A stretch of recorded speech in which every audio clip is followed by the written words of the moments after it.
56 নম্বর প্রশ্নে বলা হচ্ছে f of x equal to 1 by x minus 5 এই ফাংশনটার রেঞ্জ কত। তো রেঞ্জ বের করতে হলে আগে এই ফাংশনটার আমাদের বিপরীত ফাংশনটা বের করতে হবে। ওই বিপরীত ফাংশনের যে ডোমেন সেটা হবে এই মেইন ফাংশনের রেঞ্জ। তাহলে আমরা বিপরীত ফাংশনটা বের করে নিই। y equal to ধরি x minus 5, তাহলে এখান থেকে আমরা পাবো হচ্ছে x minus 5 equal to 1 by y,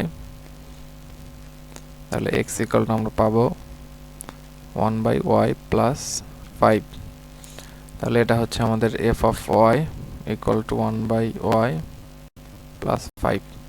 তো x এর জায়গায় যদি আমরা y এর জায়গায় যদি x বসাই তাহলে 1 by x plus 5।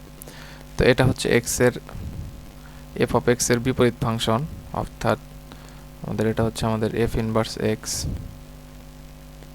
f inverse x সমান আমরা লিখতে পারলাম 1 by x plus 5। তাহলে আমরা এখান থেকে এই ফাংশনটার যদি ডোমেন বের করি তাহলে মূল ফাংশনটার রেঞ্জ হবে। তাহলে এই ফাংশনটা কখন সত্যায়িত হবে, যখন x not equal to 0। x এর মান যদি 0 হয় তাহলে সামথিং বাই 0 হচ্ছে, এটা আর কি অসংজ্ঞায়িত।